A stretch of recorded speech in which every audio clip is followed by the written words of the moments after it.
Battle that changed history. अब मुझे नहीं पता कि मूवी में क्या दिखाया गया है, या जैसे बॉलीवुड वाले दिखाते हैं उसको बहुत रोमांटिसाइज कर देते हैं या फिर हद से ज़्यादा ग्लोरीफाई कर देते हैं कई चीज़ों को। लेकिन इस लाइन ने मेरा ध्यान खींचा कि the battle that change history ये बहुत इंपॉर्टेंट है। एक्चुअली में पानीपत ने भारत के इतिहास की दिशा बदल दी। क्यों और कैसे वो जानेंगे। तो ये लड़ाई कब हुई थी? 14 जनवरी 1761 में। इसे तीसरी पानीपत की जंग क्यों कहा जाता है? क्योंकि पहले ही 2 बैटल ऑफ पानीपत हो चुकी थी। ठीक है, दोनों पर वीडियोस बनाए हुए हैं, स्टडी IQ चैनल पर उपलब्ध हैं। तो ये पानीपत की जो जंग है उसी मैदान पर होने वाली तीसरी लड़ाई है मध्यकालीन भारत में। तो इसीलिए इसे थर्ड बैटल ऑफ पानीपत कहा जाता है। पानीपत एक कस्बा है दिल्ली से लगभग 100 किलोमीटर उत्तर में। तो ये लड़ाई हुई थी मेनली मराठा एम्पायर और दूसरी तरफ अफगान किंग अहमद शाह अब्दाली के बीच में। अब्दाली को कुछ अन्य लोग भी सपोर्ट कर रहे थे, उत्तर भारत के कुछ और किंगडम्स थे जो सपोर्ट कर रहे थे, but mainly it was between Marathas and Ahmad Shah Abdali. तो ये लड़ाई 18वीं सदी की सबसे बड़ी लड़ाई मानी जाती है। इनफैक्ट वर्ल्ड वॉर्स जब तक नहीं हुए थे तब तक ये दुनिया की सबसे बड़ी बैटल थी जिसमें इतने हजारों लोग मारे गए हों एक ही दिन में। आज भी इस लड़ाई को वॉर हिस्टोरियंस मानते हैं कि एक दिन में, एक सिंगल डे में लड़ाई में जितने लोग मारे गए थे इसमें, उतने किसी और लड़ाई में नहीं मारे गए हैं। तो ये काफी बड़े स्केल की बैटल थी और इसके बहुत ही दूरगामी परिणाम भी थे।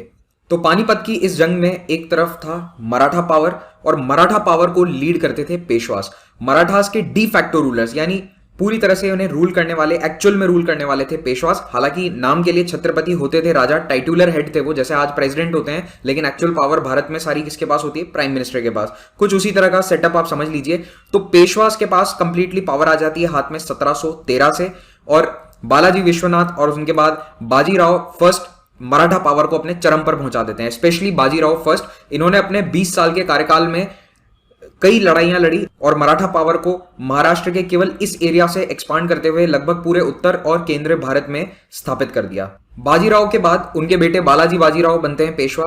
बालाजी बाजीराव ने मुगल्स के साथ एक एग्रीमेंट कर लिया। बाजीराव ने कहा कि हमें आप दे दीजिए सारे नॉर्दर्न प्रोविंसेस का टैक्स, यानी चौथ हम कलेक्ट करेंगे आगरा और अन्य सभी नॉर्दर्न एरिया से जो मुगल एम्पायर के अधीन है। बदले में हम मुगल एम्पायर को प्रोटेक्ट करेंगे अफगानिस्तान से आने वाले अटैकर्स या अन्य कोई भी एक्सटर्नल थ्रेट से। अहमद शाह अब्दाली कौन था? अहमद शाह दुर्रानी भी इन्हें कहा जाता है। यह व्यक्ति एक आम सोल्जर था। नादिर शाह ऑफ पर्शिया की आर्मी में एक आम सैनिक से इस व्यक्ति ने अपना करियर शुरू किया और धीरे धीरे अपने आप को इतना पावरफुल बनाया कि नादिर शाह की मृत्यु के बाद अफगानिस्तान में खुद का एक अलग राज्य बना लिया और अपने आप को राजा घोषित कर दिया। तो he was the Shah of Afghanistan, और आज भी इन्हें अफगानिस्तान का फाउंडर माना जाता है, founder of the modern state of Afghanistan. क्योंकि आज जो आप अफगानिस्तान का बॉर्डर देखते हो वो मोर और लेस अहमद शाह अब्दाली का ही किंगडम है। उसके पहले अफगानिस्तान या तो पर्शिया के अधीन रहा था या फिर मुगल एम्पायर के अधीन रहा था, या दोनों के बीच में बटा हुआ रहता था कई हजार सालों तक, कई 100 सालों तक। लेकिन अहमद शाह अब्दाली वो पहला व्यक्ति था जिसने मॉडर्न डे अफगानिस्तान की जो बाउंड्री है उससे मिलता जुलता अपना किंगडम एस्टैब्लिश किया था। और आज भी इनकी जो मजार है, it is one of the most visited places in Afghanistan. Kandahar में इनकी मजार है, अहमद शाह बाबा इन्हें कहते हैं लोग प्यार से वहां पर। तो 1748 और 1767 इन 20 सालों में अहमद शाह अब्दाली ने भारत पर या उत्तर भारत पर, स्पेशली पंजाब रीजन पर 8 बार हमला किया। इन्हीं में से जो 5th वाला हमला था उसमें हुई थी बैटल ऑफ पानीपत, तीसरी पानीपत की जंग। इस मैप में आप दुर्रानी एम्पायर को देख सकते हैं। तो इंडस नदी के उत्तर में और आज का जो अफगानिस्तान का एरिया है वो पूरा दुर्रानी एम्पायर के अधीन था।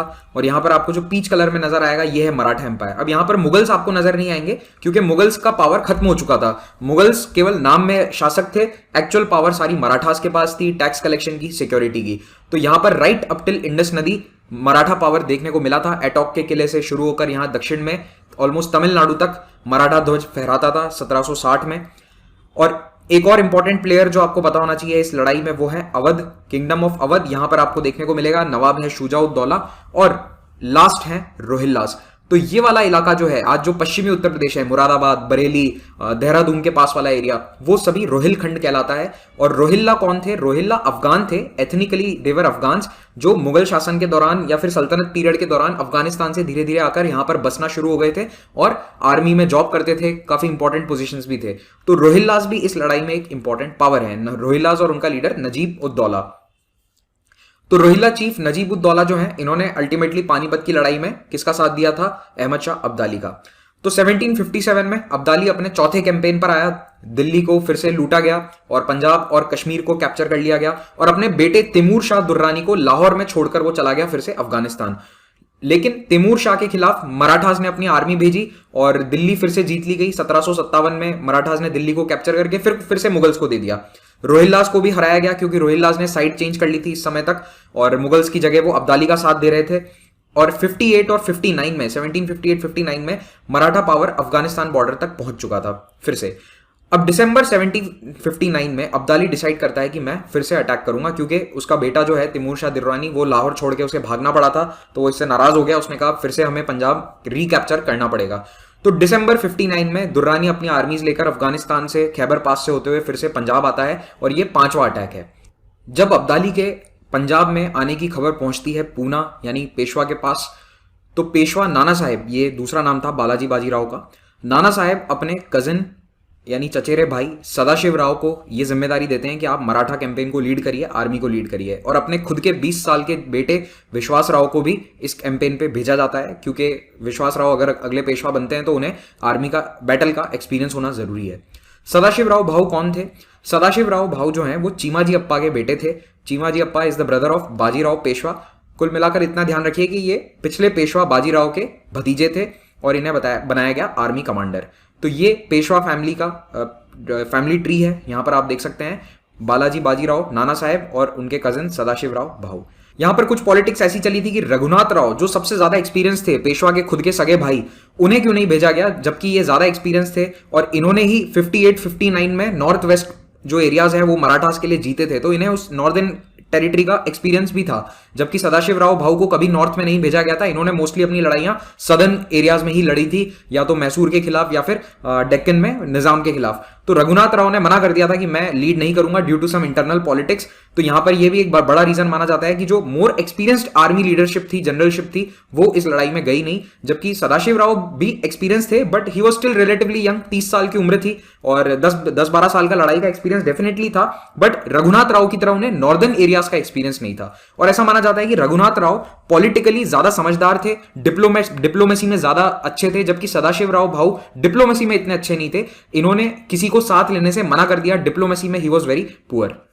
तो मराठा आर्मीज निकलती हैं महाराष्ट्र से, पूना से, और नॉर्थ जाती है जहां पर they are joined by other Maratha armies from Baroda, Gaekwads, Indore, Holkars, Gwalior, Scindias, और पहुंचती है दिल्ली। लगभग 1600 किलोमीटर दूर मराठास अपनी यूजुअल टेरिटरी से बाहर है। मराठास ने पिछले 100 सालों में सारी लड़ाइयां अपनी मोस्टली डेक्कन या फिर सेंट्रल इंडिया में लड़ी है, जो जंगल वाला पहाड़ी वाला एरिया है। मैदानी लड़ाइयां इतने लार्ज स्केल पर मराठास ने अभी तक नहीं लड़ी। आर्मी की संख्या थी लगभग 1 लाख के आसपास, 1 लाख रेगुलर आर्मी थी, लेकिन इस आर्मी के साथ लाखों की संख्या में सिविलियंस भी थे। सिविलियंस क्यों आ गए? देखिए, जब इतनी बड़ी आर्मी उत्तर भारत जा रही थी तो कई लोगों ने यह सोचा कि चलो हम भी आर्मी की सिक्योरिटी में ट्रैवल कर लेंगे। इतना लंबी दूरी का सफर तय करना उस समय में खतरों से खाली नहीं होता था, डाकू हैं या अन्य कई प्रॉब्लम्स होती थी छोटी मोटी। तो ऐसे में कई सिविलियंस जुड़ते गए साथ साथ में, और ये कारवां इतना बड़ा बन गया कि अप्रोक्सीमेटली 5 लाख लोग थे जब ये कैंपेन पूरा दिल्ली पहुंचा था। तो जब ये पूरा मराठा आर्मी दिल्ली पहुंची तो उसमें लड़ाई लड़ने वाले तो 1 लाख थे और पीछे 3-4 लाख लोग थे जो सिविलियंस थे। और ये सिविलियंस ये सोचकर आए थे कि हम उत्तर भारत के धाम में दर्शन कर लेंगे, केदारनाथ, बद्रीनाथ, यमुनोत्री, गंगोत्री, सभी जगह हम दर्शन कर लेंगे। तो एक पिलग्रिमेज की तरह से ये सभी आर्मी के साथ जुड़ गए थे। अब ये इन्होंने कभी नहीं सोचा था कि आर्मी हार सकती है, क्योंकि एक पूरी जनरेशन ने पिछले 30-40 साल में कभी हार का मुंह ही नहीं देखा था। मराठा आर्मीज कंटिन्यूसली 30 साल से जीते जा रही थी, तो पूरी जनरेशन ने कभी हार देखी नहीं थी, डिफीट ही नहीं देखी थी। तो ये बिल्कुल कॉन्फिडेंट थे कि हम तो जीत ही जाएंगे चाहे सामने कोई भी हो। तो ये आर्मी लगभग 1 लाख की रेगुलर आर्मी थी और इसने आकर दिल्ली को फिर से अफगान रूलर्स के हाथ से अपने हाथ में ले लिया। एक अफगान गैरिसन था, अब्दाली खुद नहीं था, बट एक अफगान गैरिसन था जो दिल्ली को कंट्रोल कर रहा था, उसे हरा दिया गया आराम से। अब हम मैप की मदद से इसे समझते हैं।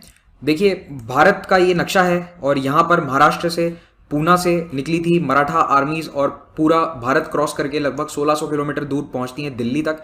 अब यहाँ पर क्या होता है ना कि ये यमुना नदी बह रही है, तो अब्दाली की आर्मी थी यमुना नदी के इस तरफ, ये वाला साइड हो जाएगा, कौन सा साइड? ईस्टर्न, पूर्वी तरफ। और मराठा आर्मीज जो हैं वो थी पश्चिमी तरफ यमुना नदी के।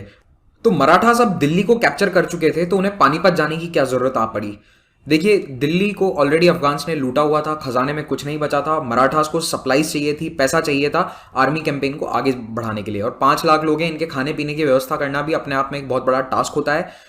तो सदाशिव राव ने यह सोचा कि मैं अपनी आर्मी को थोड़ा नॉर्थ ले जाता हूं, पानीपत की तरफ, तो वो दिल्ली से निकल गए अपनी आर्मी को लेकर पानीपत, और सदाशिव राव ने आर्मी को यहां पर डेरा डालने के लिए कहा, क्योंकि सदाशिव ने यह सोचा कि अगर अब्दाली लौटने की कोशिश करेगा तो मैं यहां से उसे ब्लॉक कर दूंगा, मराठा आर्मी यहां पर उसे ब्लॉक कर देगी। अब्दाली इस बीच कहां था? अब्दाली था इस तरफ। अब्दाली कहां था? यमुना के पश्चिमी तरफ, वेस्टर्न साइड पर था। और उस वक्त मानसून का सीजन था, अगस्त सितंबर में नदी में काफी बाढ़ आई हुई थी, पानी काफी उफान पर था, इसलिए नदी को क्रॉस करना इम्पॉसिबल था। इस बीच अब्दाली ने क्या किया, बहुत ही अच्छी डिप्लोमेसी बताते हुए, दिखाते हुए अवध को अपनी साइड कर लिया। अब ये अब्दाली का एक बहुत अच्छा हुनर था कि he was a good diplomat. वो किसी के भी साथ दोस्ती या दुश्मनी कर सकता था। इसका जीता जागता प्रमाण ये था कि पिछली बार जब उसने अटैक किया था तो अवध के साथ लड़ाई लड़ी थी, लेकिन जब इस बार आया तो अवध को अपना दोस्त बना लिया। शुजा-उद-दौला को यह बताया कि मराठास आपके लिए भी थ्रेट हैं, हमारे लिए भी थ्रेट हैं, तो क्यों ना इनको मिलकर हराएं। और इस दोस्ती को बनाने में बहुत बड़ा रोल था नजीब-उद-दौला का। नजीब-उद-दौला रोहिल्लास का एक आर्मी चीफ था, जो मुगल आर्मी में एक बहुत बड़ा जनरल था, लेकिन ही हैड स्विच्ड।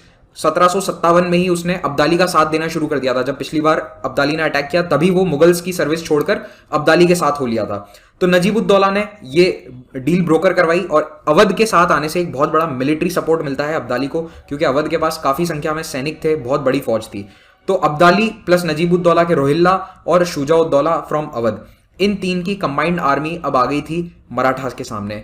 दूसरी ओर मराठास भी चाहते तो डिप्लोमेसी का सहारा लेते हुए दूसरे पावर्स को अपने साथ ले सकते थे। उत्तर भारत में उस वक्त बड़े बड़े पावर्स थे, पंजाब के सिख, लेकिन इनकी तरफ कोई भी हाथ नहीं बढ़ाया गया डिप्लोमेसी का। अगर चाहते तो इन्हें अपने साथ ले लेते। दूसरी तरफ जाट राजा सूरजमल, जो दिल्ली के आसपास का एरिया है, आगरा, दिल्ली, बल्लभगढ़, इस एरिया में राजा सूरजमल का बहुत अच्छा कंट्रोल था। तो राजा सूरजमल से तो बात भी करने आए थे इनसे आगरा में, लेकिन सदाशिव राव ने इन्हें मना कर दिया और कहा कि हम तो आपको भी हरा देंगे या आपको भी हटा देंगे, हमें तो पूरा कंप्लीट मराठा रूल चाहिए। एक और रीजन भी था कि राजपूत और जो जाट रूलर्स थे नॉर्दर्न इंडिया के, ये मराठास के पिछले 30 साल से कंटिन्यूअस अटैक्स के कारण परेशान थे, और अटैक के अलावा मराठास टैक्स भी बहुत ज्यादा लेते थे। जो चौथ और सरदेशमुखी था वो काफी हैवी टैक्स था, साथ ही साथ इंटरफेरेंस था इंटरनल अफेयर्स में, यानी कि गद्दी पर कौन आगे अगला राजा बनेगा, इसमें भी मराठास डिसीजंस लेते थे। तो ये उन्हें पसंद नहीं आ रहा था, और इसीलिए जाट्स और राजपूत इस लड़ाई से दूर रहे। उन्होंने मराठास को आगे चल के अपना सपोर्ट नहीं दिया। अब मैं आता हूं एक्चुअल लड़ाई पर। तो मराठा आर्मीज थी पानीपत में, और अब्दाली की आर्मी थी यहां पर दूसरे किनारे पर, यमुना के दूसरे छोर पर। तो अब इस नदी को क्रॉस कैसे किया जाए? नदी अपने पूरे उफान पर थी। अब्दाली के पास अब अवध का भी सपोर्ट था, रोहिल्लास का भी सपोर्ट था। तो इस इतनी बड़ी आर्मी को अब चैलेंज था कि यमुना क्रॉस करवा के दूसरी साइड कैसे ले जाया जाए टू अटैक। तो ऐसा कहते हैं, अब कोई रिटन प्रूफ नहीं है, लेकिन ऐसा बताया जाता है स्टोरीज में कि अब्दाली खुद नदी में कूद गया अपने सैनिकों से पहले, क्योंकि सैनिकों ने मना कर दिया कि हम नदी में नहीं जाएंगे, क्रॉस नहीं करेंगे, पानी कम होने दो। अब्दाली खुद पहले कूद गया नदी में, और फिर उसके पीछे पीछे उसके सैनिक भी कूदे, और इस तरह से पूरी आर्मी क्रॉस कर गई नदी को, यमुना को, और उन्होंने पानीपत पे यहाँ साउथ साइड से अटैक करा मराठास के ऊपर। और एक चीज उन्होंने करी कि मराठास की जो सप्लाई लाइंस थी, यानी साउथ से उनकी जो सप्लाई आती थी, पैसा या खाना आता था, उसे पूरी तरह कट ऑफ कर दिया, क्योंकि अब दिल्ली और पानीपत के बीच में, मराठास के बीच में थी अब्दाली की पूरी आर्मी। तो अब मराठा आर्मी पानीपत में घिर चुकी थी। एक तरफ थी यमुना नदी, उत्तर की ओर जा नहीं सकते, जो सप्लाई रूट्स हैं वो सारे साउथ से ब्लॉक हो चुके हैं। अब्दाली की आर्मी यहां से और यहां से घेर कर बैठी है। तो 2 महीने तक पानीपत को सीज करा गया और मराठास की सारी सप्लाई रूट्स को काट दिया गया। अब मराठा कैंप में लाखों लोगों के लिए खाने को कुछ नहीं बचा था, और 2 महीने में सारा राशन खत्म हो जाता है, और हालत इतनी खराब हो जाती है कि मराठा सोल्जर्स अपने आर्मी जनरल से कहते हैं कि या तो आप हमें लड़ाई में मरने दो या फिर हम भूखमरी से मर जाएंगे। तो ऐसे में 14 जनवरी मकर संक्रांत का दिन डिसाइड किया जाता है मिलिट्री लीडर्स द्वारा कि आज हम अटैक करेंगे। तो 14 जनवरी 1761 को मराठा सुबह सुबह जैसे ही सूरज उगता है एक सरप्राइज अटैक करते हैं अब्दाली की आर्मी पर, और अफगान्स ने यह अटैक एंटिसिपेट नहीं किया था, उन्हें नहीं लगा था कि इस तरह का अटैक होगा। तो दिन में 2 बजे तक मराठास काफी हावी थे, लेकिन अक्सर जैसा लड़ाइयों की कहानी में होता है कि एक ऐसी घटना हुई जिसने लड़ाई का रुख बदल दिया। होता यह है कि विश्वासराव, पेशवा का बेटा जो है, वो लड़ाई में मैदान में अचानक गायब हो जाता है। सदाशिव राव को नजर नहीं आता है, तो सदाशिव राव अपने हाथी से नीचे उतरा उसे ढूंढने के लिए और उसे बचाने के लिए। तो हाथी खाली नजर आया, तो मराठा सैनिकों को लगा कि सदाशिव राव की डेथ हो गई है। तो कैंप में अफरा तफरी मची और मराठास की अल्टीमेटली हार होती है। लेकिन अगर मिलिट्री पॉइंट ऑफ व्यू से देखें तो मराठास की जो आर्टिलरी और कैवलरी है वो कहीं ना कहीं अफगान से कमतर थी, क्योंकि अफगान्स ने काफी इनोवेटिव मेथड्स अपनाए थे। ऊंट यानी कैमल पर आर्टिलरी गन्स को लादा गया था, जिससे कि वो तुरंत एक जगह से दूसरी जगह तक ले जाई जा सकें। तो मोबाइल आर्टिलरी थी, ये एक बहुत बड़ा प्लस पॉइंट था अफगान आर्मी के लिए। तो पानीपत पर एक डिसाइसिव विक्ट्री होती है अहमद शाह अब्दाली की आर्मी की, लेकिन दोनों तरफ से बहुत ही भारी जान माल का नुकसान हुआ था। इनफैक्ट अब्दाली भी इस लड़ाई के बाद भारत में ज़्यादा समय नहीं रहा, वो कुछ ही महीने में वापस चला गया था, क्योंकि उसके भी 30,000 सैनिक यहाँ पर मारे गए थे। तो लगभग 30 से 40,000 अफगान्स मारे गए, मराठा सोल्जर्स लगभग 40 to 50,000 इन फाइटिंग। और उसके बाद अगले 2 दिन में 40 से 70,000 मराठा को, सिविलियंस प्लस सैनिकों को पानीपत शहर के अंदर मारा गया। चुन चुनकर जो छुपे हुए थे घरों के अंदर, महिलाएं बच्चे छुपे हुए थे, उनको तक मारा गया। कई महिलाओं ने आत्महत्या भी कर ली और कई लोगों को स्लेव बनाकर, गुलाम बनाकर अफगानिस्तान भी ले जाया गया। इस तरह की कहानियां हैं। कुल मिलाकर 1 लाख मराठास उस दिन, एक दिन में 14 जनवरी को मारे गए during third battle of Panipat. तो मराठा डिफीट के कई कारण हैं। पहला, मराठा फोर्सेस नंबर में कम हो गए थे due to Awadh joining Abdali. Famine condition से भुखमरी की हालत आ गई थी। फिर जो मराठा पॉलिसी थी, जो उन्होंने पिछले 30 सालों में किसी को भी नहीं छोड़ा था, जितने भी पावर्स हैं, चाहे वो मुगल्स हो, जाट्स हो, राजपूत हो, सबको अटैक करते थे, सबके खिलाफ बराबर टैक्सेस लगाए जाते थे। तो कोई भी उनसे इतना खुश नहीं था उत्तर भारत में। फिर मराठा कमांडर्स के बीच में भी कुछ जेलसीज थी। जैसा मैंने आपको बताया, रघुनाथ राव अपनी मेन आर्मी के साथ कहां बैठे थे? महाराष्ट्र में। हालांकि उस आर्मी को रवाना भी किया गया था, लेकिन वो आर्मी पहुंच ही नहीं पाई थी पानीपत तक। वो केवल नर्मदा नदी तक पहुंची थी, जब तक ऑलरेडी पानीपत की जंग हो चुकी थी। अब्दाली की फोर्सेस थोड़ी बेटर ऑर्गेनाइज थी। जो बंदूकें थी, मैंने आपको आर्टिलरी गन्स के बारे में बताया, माउंटेड ऑन कैमल्स, उन्होंने काफी लड़ाई का रुख बदल दिया। तो अब इस लड़ाई का पॉलिटिकल सिग्निफिकेंस क्या है? देखिए, मराठा सुप्रीमेसी उत्तर भारत में पूरी तरह से डिस्ट्रॉय हो गई। हालांकि मराठा पावर 1771 तक, यानी 10 साल बाद फिर से पावरफुल हो जाता है, लेकिन एक वो स्थिति नहीं हो पाई जो पानीपत के पहले थी। और अल्टीमेटली इसके कारण मराठा कमजोरी का फायदा 1775 में अंग्रेजों ने भी उठाया और एंग्लो मराठा वॉर शुरू हो जाता है। और 3 एंग्लो मराठा वॉर्स के बाद मराठा पावर पूरी तरह से खत्म हो जाता है 1818 आते आते।